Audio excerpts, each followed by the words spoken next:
오소서 성령님, 세련하게 하소서. 내가 예화를 들 테니까 이게 처세술인지 아니면 잔대가리 굴리는 건지 여러분이 맞춰보세요. 네. 오늘날 미술 선생님이 가장 좋아하는 음식을 그림으로 그리라 하고 이게 학생들에게 얘기를 했어요. 근데 그림을 그리기가 귀찮았던 영철이가 그냥 도화지를 까맣게 칠하고서 이건 김이에요 라고 말했어요. 그래서 미술 선생님이 도화지를 쫙쫙 찢으면서 하는 말이 떡국에 넣어 먹어라. 영철이가 이 한 행위는 잔대가리일까 처세술일까? 잔대가리. 잔대가리 굴린 거예요. 딱 맞추네. 또 하나는 아들이 아빠에게 이렇게 얘기를 했어요. 아빠, 10,000원만 주세요. 하자 아빠가 안 돼. 오늘은 돈 없어. 그러자 철이가 아빠 10,000원만 주면 오늘 아침에 우유 배달부 아저씨가 엄마 보고 뭐라고 했는지 내가 얘기해 줄게. 그랬더니 다급해진 아빠가 아들에게 10,000원을 건네주면서 뭐야? 야 빨리 말해봐. 여기 돈 있으니까 얼른 얘기해. 하고 아들에게 돈을 주면서 말했어요. 그 아들이 냉큼 돈을 챙겨 도망가면서 말했습니다. 오늘은 우유값 좀 주세요 아주머니. 이런 얘기를 했대. 자, 이 철이 행동이 잔대가리 굴린 거야? 처세술이야? 처세술. 처세술? 잔대가리 굴린 거야. 잔대가리. 자, 세 번째. 부부가 있는데 길을 둘이서 걷다가 남편이 지나가는 여자를 물끄러미 바라보고 있었어요. 그죠? 와이프가 왜? 저 여자 이뻐? 빤히 쳐다보네? 하고 남편에게 얘기를 했어요. 그래서 남편이 즉시 저 여자 입은 옷이 이쁜지 저 여자 옷이 이쁜데 저 옷을 당신 입으면 잘 어울릴까? 그 생각하고 있었어. 하고 말해준 거야. 자, 이럴 때 남편의 한 행동은 딱 안에 처세술이야. 처세술. 이 남편이 길을 또 걷는데 정말 눈이 돌아갈 정도로 예쁜 아가씨가 배꼽 티를 입은 채 지나가네. 응? 그랬더니 계속 또 아까 걸린 게 있었잖아. 그래서 나 와이프의 그 매의 눈을 의식했는지 순간 눈살을 찌푸리면서 요즘 애들은 왜 옷을 젖따위로 이렇게 해프게 입어? 하면서 혀를 끌끌 찼습니다. 자, 이런 말을 하는 자신의 마음이 너무 아프긴 했지만 와이프의 심기를 건드려서는 안 되겠기에 예쁜 여자를 깎아내려야 했습니다. 그리고는 혀를 계속 끌끌 차면서 예쁜 여자를 계속 쳐다봤습니다. 자, 이 남편의 행동은 처세술이야? 잔대가리야? 잔대가리. 처세술이야. 아이고 참 그렇게 판단이 안 서. 또 5번째, 스승이 제자들을 불러 모은 다음에 첫 번째 제자에게 썩은 생선을 건네주면서 물었습니다. 스승이 자 무슨 냄새가 나느냐? 하자 첫 번째 제자가 이건 썩은 냄새가 납니다. 그러니까 스승이 그것은 내 마음이 썩었기 때문이다. 이렇게 얘기를 해준 거예요. 그 두 번째 제자에게 김을 주면서 물어봤어. 스승, 자, 이 김이 무슨 색깔이 나느냐? 무슨 색깔로 보이느냐? 하고 제자에게 묻더니 이 두 번째 제자가 검은색입니다. 그래서 스승이 뭐라고 했게? 그것은 내 마음이 검은 탓이로다. 이렇게 얘기했어요. 그러니까 마지막 세 번째 제자에게 간장을 한 사발 주면서 물었습니다. 자, 무슨 맛이 나느냐? 제자 세 번째 제자가 잠시 생각하더니 이럴 수가 단맛이 느껴집니다. 앞에 제자들을 본 거 아니야? 그자 스승이 짧고 빠른 어조로 지시를 했습니다. 완샷!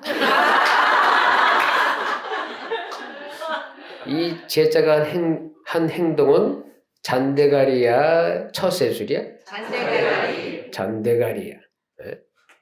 이 여러 개의 예를 들었는데 잔대가리와 처세술의 차이를 구분하겠어요?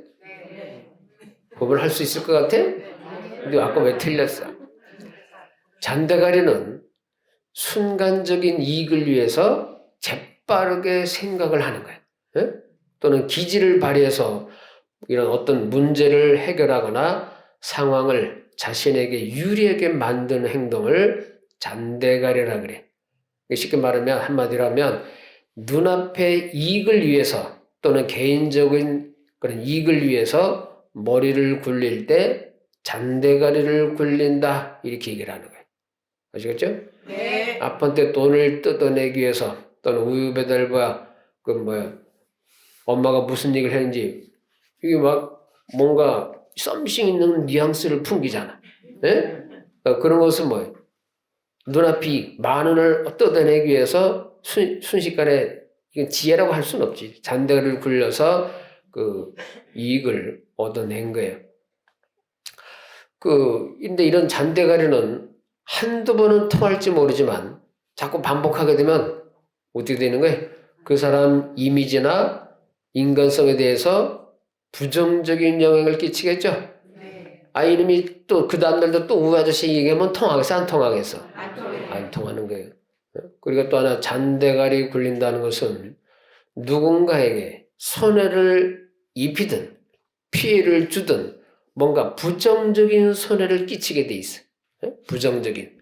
아빠는 오늘 없어. 안 줬어야 되는데 어쨌든 줬잖아. 그죠? 그러니까 당한 상대방은 기분이 좋겠어? 안 좋겠어? 좋을 수가 없는 거예요. 근데 반면에 처세술은 뭐예요? 장기적인 관점에서 인간관계나 또는 사회생활에서 조화를 이루는 거예요. 그리고 자신의 입지를 튼튼히 다지기 위한 기술이다. 이렇게 정의가 돼 있어. 사전에 보면. 그러니까 상대방과의 관계를 원활하게 하는 거. 원만하게.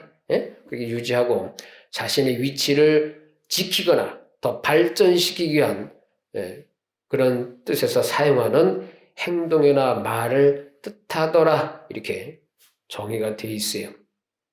그러니까 처세술은 장기적으로 보면 뭐예요? 신뢰와 존경을 얻을 수 있겠지?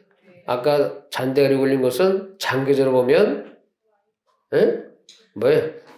신뢰가 깨지는 거지. 기만하는 거니까. 그죠? 남편이 이쁜 여자를 쳐다보면서 얼굴을 찡그리며 혀를 끌끌 차는 그런 행동은 장기적으로 보면 아내와의 관계를 잘 유지하기 위해서 한 행동이잖아. 그래서 이제 처세술이다 이렇게 얘기를 하는 거예요. 그러니까 이게 요령이 있어. 침을 질질 흘리면서 이쁜 여자를 쳐다보다가는 얼굴에 화선지가 그려지겠지? 뒤지면. 그러니까 아까 아이고 요즘 애들 옷이 왜 저렇게 했을 때 한참 쳐다보고 있다가 그 얘기를 하면 돼, 안 돼? 순간적으로 즉시 2초 티 나와야 돼. 바로. 그래야 그게 처세술이지. 할 얘기 시커먼 보고 있다가 한참 생각하다면 꿈인지 안 꿈인지 다 알죠? 처세를 더럽게 한 게요. 어쨌든 마음에도 없는 그런 예쁜 여자를 보면서 마음에도 없는 말을 하는 것이 사실은 부정적인 것이 아니라 장기적인 측면에서 보면 아내와의 결혼 생활을 잘 유지하기 위해서 필요한 거예요. 하나 더 예를 들어 봅시다. 신약 성서 루카복음에 16장 1절에서 13절에 나오는 말씀이 있어요. 불의한 청지기 얘기 들어봤죠? 불의한 청지기. 주인의 재산을 야금야금 막 지쪼대로 쓰다가 걸린 거야. 그 주인의 재산을 낭비한 뒤에 잘릴까봐 두려워가지고 어떻게 했어? 이 쫑이 빚진 사람들 불러다가 문서를 조작해 준 거야. 뭐 10마리를 기름 10마리를 빌렸다고 치면 5마리라고 적으세요. 뭐 이런 식으로 해놓은 거야. 그죠?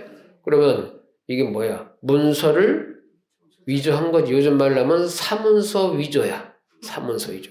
안겨. 그 사문서 위조를 보면 우리나라 법으로 해석하면 그래. 형법 제231조에 거기에 해당하는 죄래. 공공의 신뢰를 해치는 심각한 범죄로 규정해. 심각한 범죄. 그래서 5년 이하의 징역 또는 1,000만 원 이하의 벌금이 부과되고 또 손해를 끼친 정도에 따라서 손해배상도 해야 된다. 이렇게 나와. 이런 것도 내가 찾아냈네.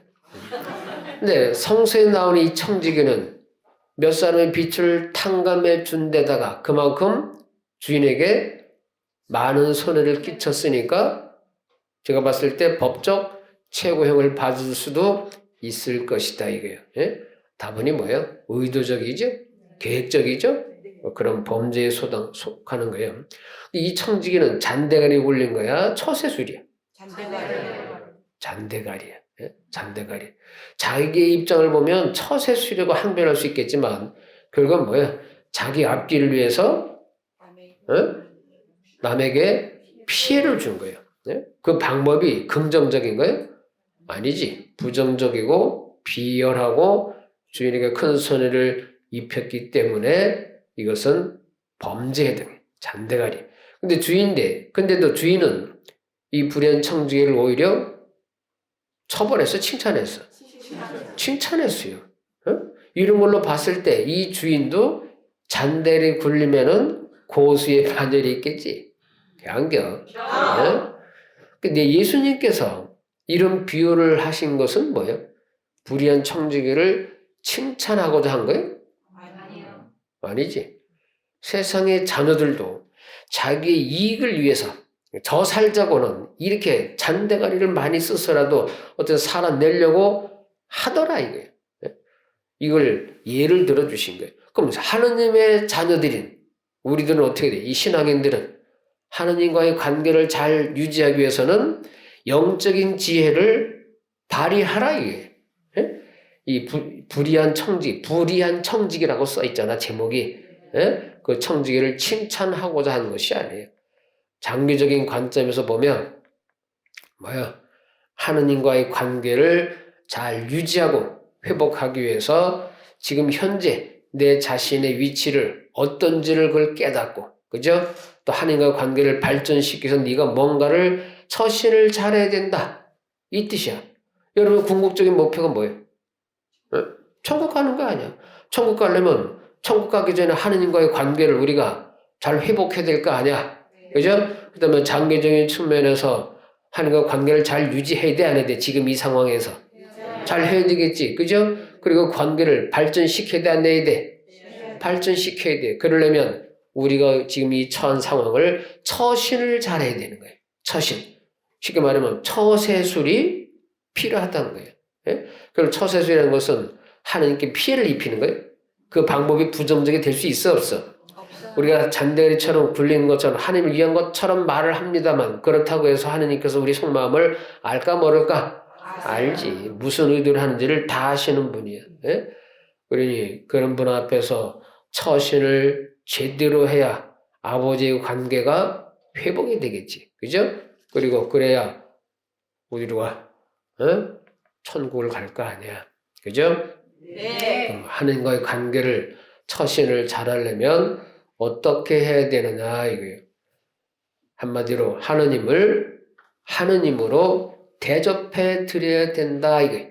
하느님을 우리가 뭐라고 불러? 아버지라고 부르잖아. 아버지. 그러니까 하느님은 신학적으로 얘기하면 하느님은 절대자이시고 전지전능하신 분이다. 그죠? 많이 하지?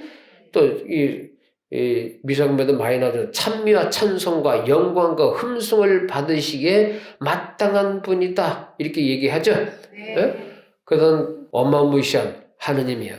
그러니까 그런 하느님이 21세기에 어떤 대접을 받고 계실까 이게. 요즘 세상에서. 하느님은 없다. 예? 이런 무신론자들이 있어요 없어요? 너무나 많아. 한국에만 해도 개신교 신자 수가 전체 인구에 비해서 17%예요. 불교는 16%, 천주교는 6%. 그거 다 합쳐봐야 39%예요. 그럼 나머지는 61%가 무신론자이거나 또는 사이비 종교에 속해 있거나 아무것도 관심 없는 사람들이겠죠? 예? 그러니까 2023년에는 자신을 나는 무신론자다 하고 대놓고 얘기한 사람이 34%나 된대. 34%. 10명 중에 4명 정도는 나는 신 필요 없어. 난 신앙 그딴 건 필요 없어. 하느님 그거 어디 있어. 나는 무신론이야 하고 당당하게 주장하는 사람들이 이렇게 많다는 얘기입니다. 그러니까 2020여 년에 나온 그 조사한 거 보면 우리나라 카페 숫자가 10만 729개래. 10만 넘어. 예? 개신교회가 6만 개밖에 안 돼. 천주교 성당은 1779개야. 불교 사찰수는 2199개. 에이씨. 합하면 몇 개 돼? 6만 3,978개. 예? 이거야. 그럼 뭐보다 적어? 카페보다 더 적은 거예요. 삶의 여유를 즐기고 여가를 즐기는 카페 숫자는 이렇게 어마무시해. 근데 영원한 행복, 또 참 기쁨을 누릴 수 있고 찾을 수 있는 종교시설은 턱없이 모자란 거예요. 루카복음 18장 8절에 이런 말씀이 있어요. 사람의 아들이 올 때에 과연 이 세상에서 믿음을 찾아볼 수 있겠느냐 하고 예수님께서 탄식하시는 말씀이 나와. 이 뜻이 뭐예요? 세월이 지나면 지날수록 하느님을 찾고 믿는 신앙인들이 줄어든다는 게 늘어난다는 거예요? 줄어든다는 거예요. 과연 하느님을 찾는 진정한 신앙인을 찾아나 볼 수 있을까라는 그런 걱정 어린 탄식이에요. 여러분이 봐도 그래 안 그래? 우리 하루하루를 살아가는 것이 하느님의 축복 없이는 살 수 있어요 없어요? 살 수가 없어. 근데 그런 하느님을 찾지 않고 도대체 어디 가서 축복을 받기를 원하느냐 이게. 심장이 여러분들이 지금 팔딱팔딱 뛰고 있다 이게. 그 뛰고 있는 심장이 하느님께서 허락하지 않으면 심장이 뛸 수 있어 없어?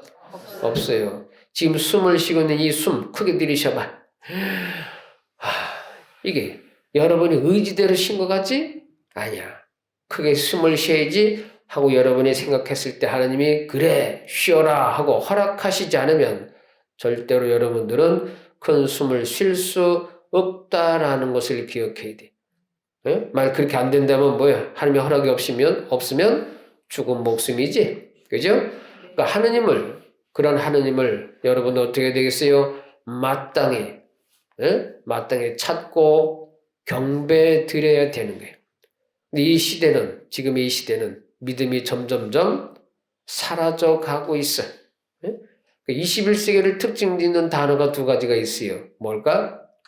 하나는 개인이기주의.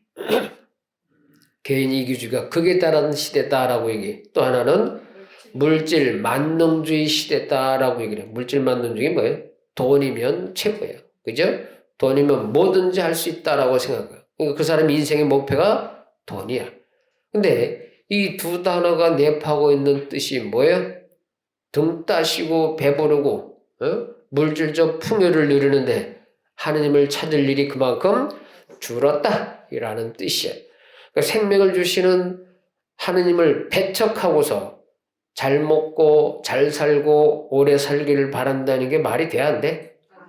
안 되는 거예요. 그러니까 이런 것 자체가 하느님을 하느님으로 대접해 드리지 못하고 있다라는 반증이 되는 거예요. 그리고 하나님과의 관계에서 우리가 어떻게 처신을 해야 되느냐? 그것은 하느님께 속한 것을 하느님께 돌려드려라 하는 겁니다. 우선 이 자연을 보셔. 자연. 응? 하느님께서 이 우주와 자연을 주신 것은 어떤 뜻이야? 함께 살아라 라는 것이었어. 함께 살아라. 근데 파괴와 이 발전이라는 이 미명 아래 얼마나 많은 자연이 파괴됐어. 그러니까 지금은 뭐예요? 자연의 역습이라고 얘기를 하죠. 자연의 역습이라 할 만큼 이 정말 전 세계에서 여기저기서 심각한 자연 재난이 일어나고 있다 이게요. 과연 여러분들은 여러분 자식들에게 지금의 자연을 부끄럼 없이 물려줄 수 있어요? 네? 여러분 지금 태어난 2살배기라면 앞으로 80년을 90년을 살아야 될 이 자연이 우리도 지금 이 자연이 위태위태하게 우리를 위협하고 있는 것들이 많은데 그 아이들이 앞으로 한번 8, 90년을 이 자연이 어떻게 그 아이들에게 닥칠까 이거예요. 생각하면 섬뜩해 안 섬뜩해? 네? 섬뜩한 거예요. 진짜 무서운 거예요. 그리고 우리나라 이 정치와 현실을 보세요. 지금 어떤 꼴이야? 이념으로 나라가 둘로 갈라져 있어요. 한편이 다른 한편을 공격하고 악의 축이라고 공격을 하더라 이게. 악과는 타협도 대화도 하지 않고 오로지 처단해야 된다라고 얘기해. 처단이라는 말을 한자로 보니까 생명을 끊어라라는 뜻이야. 죽이라는 거 아니야? 그죠? 예, 이게 어마무시한 단어야. 죽여버리라 이게. 살인을 하는 얘기야. 그러니까 이 방송을 듣는 모든 사람들에게 묻고 싶은 게 있어요. 너와 내가 생각이 다르면 한쪽은 악마가 되는 거예요? 아니에요. 여러분 그렇게 생각해? 아니에요. 한 집에서 부모와 자식이 생각이 다르다고 서로 왼수처럼 으르렁대는 걸 많이 봐? 많이 보죠? 그전에 얘기를 했는데 명절 때 산소에 갔다가 집에 오면서 정치 얘기를 누군가 꺼내는 바람에 부모와 자식 간에 왼수처럼 돌이킬 수 없는 갈등이 생겨났다 하는 것을 들은 적이 있어요. 예? 그런 걸 보면 과연 이런 상태, 부모와 자식이 갈라서고 어떤 집은 부부끼리도 다르대. 그래가지고 하느님 보시기에 찢어져서 으르렁거리는 이것이 하느님 보시기에 올바른 가정일까 이게. 하느님께서 이런 것을 두고 기뻐하겠어 안 하겠어? 안 하겠지. 네. 진짜 왼수는 누구야? 마귀 새끼야. 근데 그 마귀 새끼들은 인간을 유혹하기 위해서 뭐를 해? 단합을 하잖아. 단합을.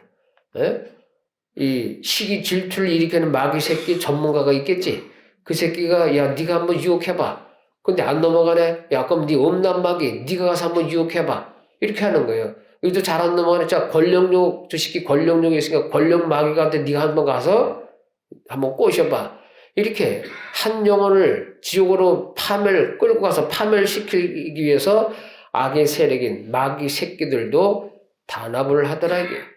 근데 같은 인간끼리 왼수가 되어 있더라 이게요. 서로 편을 가르고 판단하고 미움과 증오로 똘똘 뭉쳐서 누구 하나가 죽을 때까지 물어뜯고 있더라 이게요.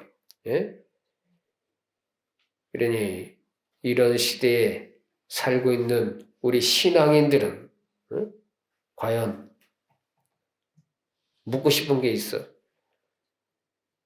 하느님을 위해서, 믿음을 위해서, 신앙을 위해서 이렇게 목숨 걸고 싸워본 적 있습니까? 하고 묻고 싶어. 아직도 내 주변에는 열의 4명은 무신론자라 그랬죠?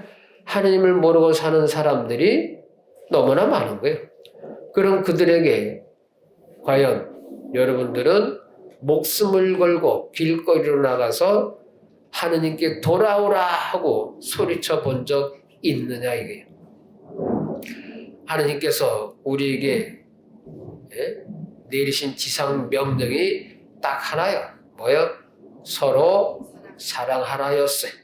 그리고 내 이웃을 내 몸같이 사랑하라. 이 말씀 딱 하나예요.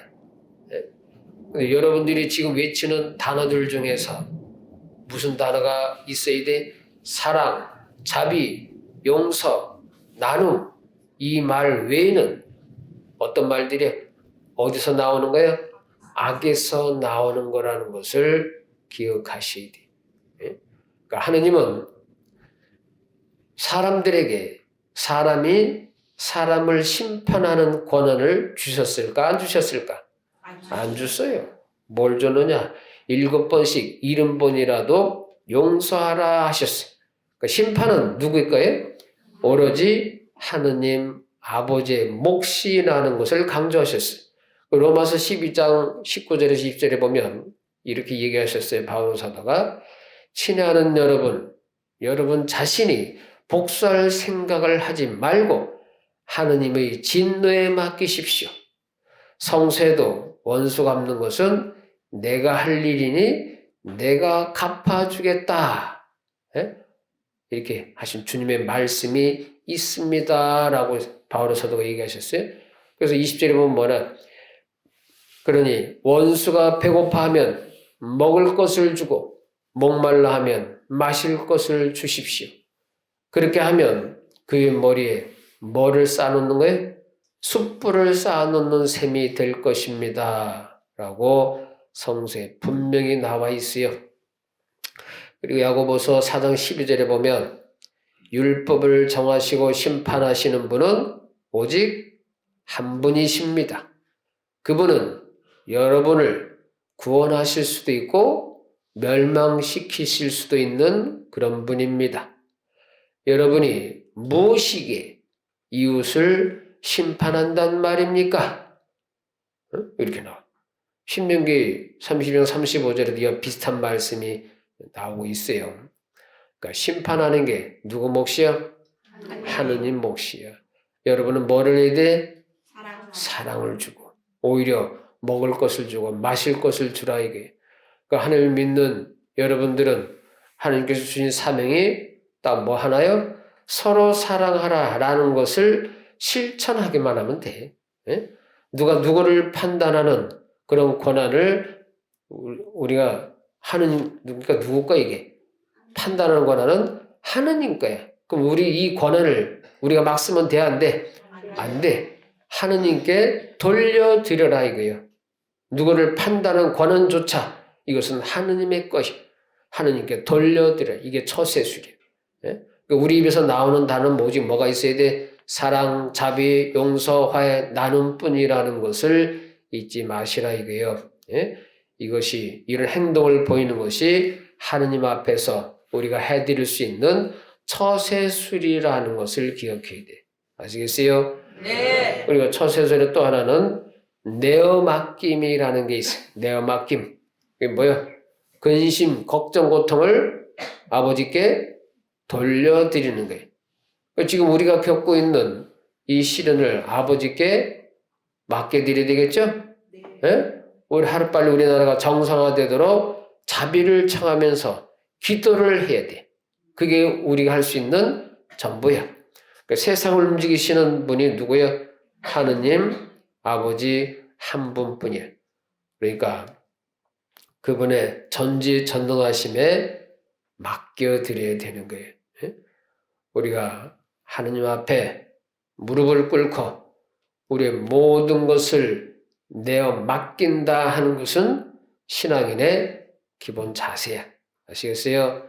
네. 보잘것없는 내 기도가 무슨 힘이나 발휘하겠어 라고 생각할 수 있지만 욥기 8장 7절에 이런 말씀이 있어요. 시작은 미약하였으나 끝은 장대하리라. 이런 말씀이 있어요. 그러니까 그 말씀처럼 내 미약한 기도가 하느님의 전지전능하신 힘과 합쳐지면 능히 태풍과 같은 강력한 힘을 발휘할 수 있다 없다? 있다라는 거예요. 그렇게 해서 하느님의 역사하심이 온 세상에 펼쳐져야 돼. 그렇게 될 때 요한복음 3장 30절의 말씀처럼 이런 말씀이 있어요. 그분은 더욱 커지셔야 하고 나는 작아져야 한다. 이 말씀이 있어요. 그분이 영광이 더 커지고 나는 점점점 그분 앞에서 작아질 때 이런 자세를 취하는 신앙의 모습이 진정한 처세술이 되는 거예요. 처세술. 그러니까 누구를 돋보이게 돼?